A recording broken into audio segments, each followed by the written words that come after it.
I'm hoping you guys will follow my journey with me and subscribe to my channel. I'm willing to answer any questions. My last video, I talked about my embryo transfer and that being successful, and I'm 5 weeks pregnant now. On December 22nd, I'll have my first ultrasound to see the heartbeat or hear the heartbeat and see if it's more than one embryo. Because as I said, I transplanted three or implanted three or transferred three embryos. So it could be 1 to 3, or as they know, they could split or whatever. So we're gonna find that out on December 22nd. So I'll post that video when that happens. Right now, I'm 5 weeks pregnant and I have nausea, headaches. It's probably from the progesterone because I'm still on progesterone. I'm not on the shots anymore. I'm on Crinone, which is a progesterone gel. They said it's just as effective as the progesterone and oil shots or the POI shots. They're just is the same. When I was taking the progesterone and oil, I was taking them 1 shot a day, 2 milliliters, I believe, shot each day.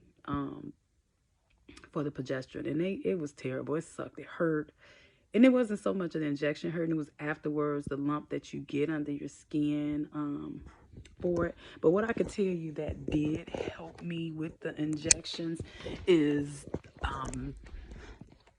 this. This is Asper cream. I don't know if you can see it. It's a liquid. It's a topical lidocaine. This is in lavender scent. And basically, I would rub this on about 20, 30 minutes before I gave injection, or my husband gave me one. This is what it looks like. It's a roll-on. And I put this on first, and it would numb the area. At first, I would ice it. My husband would ice it and then give me the injection. But something, I believe, because the progesterone is in oil, when it's cold or it's iced, it kind of firms it up and it's harder for it to go through. I would massage it and use a massage heating pad to kind of break that up. And it's really important to massage it after you do the injection. It may be a little uncomfortable, but you have to do it. And it goes away after a while. But I went to my doctor and I said, hey, I can't, after doing it for 2 weeks, I just couldn't anymore. I stopped finding spots to inject in. One time, the last time I did it, I injected in a spot that it hurt so bad. I probably wasn't really a spot that I should. It was in my hip area, but even to this day, it's been like 3 weeks ago, I still feel that area. So I went to the doctor and I said, hey, is there anything else I can do? He gave me Crinone, and I'll show you what that looks like too. It looks like this. It's called Crinone 8% gel.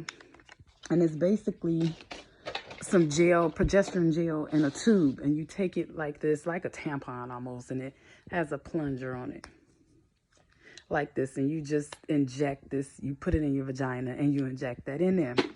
And you have to do a finger sweep or get some of the gel out. Each time you do it, you take the gel out of your vagina with your finger, which is very uncomfortable for me at first. And I still don't kind of like doing it, but I do it because the doctor said so. To get the gel out, and you put the gel back in, because I have to do it twice a day, once in the morning, once at night. And I also take an estradiol pill that I take once in the morning, once in the night as well. So I use that instead of the progesterone. It's been so much better. Oh my God, it's been so much better. I did a lot of research on it. The 8% Crinone is very comparable to the progesterone and oil injection. So I didn't compromise there because I said if I couldn't use the Crinone, that I would just suffer with the shots. But luckily, thank God, I didn't have to do that. And my insurance covered it, y'all. Oh my God. This Crinone is expensive. I'll put that out there first. So check with your insurance company to see if they will cover the Crinone versus the progesterone oil, because the progesterone oil is a lot cheaper than a Crinone would be. My insurance covered the Crinone, so I only, for a 30-day supply, I only paid like $15 for it. Yes, I was happy. But I don't know what the refill will be like, because I'm going to get a 3-month supply. Because now that I'm pregnant, I still have to take the progesterone and estrogen sample to my 12-week mark. So, and that's pretty much your first trimester. So follow me on this journey. I mean, it's scary for me.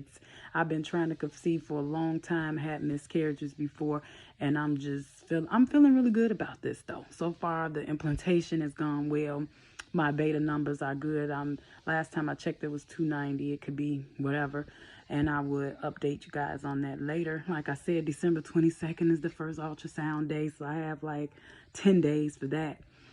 and I'm anxious about it. Well, we will see, what the results are. But what I want to say to everyone that's going through this same journey, you're not alone. A lot of people are going through this in the 40 plus club, and I was able to conceive with my own eggs when they told me that I would probably have to do donor eggs, and I couldn't use my own eggs to conceive. And on my first embryo transfer, I had a fresh embryo transfer. It wasn't frozen or anything. I have 2 eggs that are frozen, but I had a fresh embryo transfer, day 5, bliosis transfer, and thank God it took on the first time. We just don't know how many yet.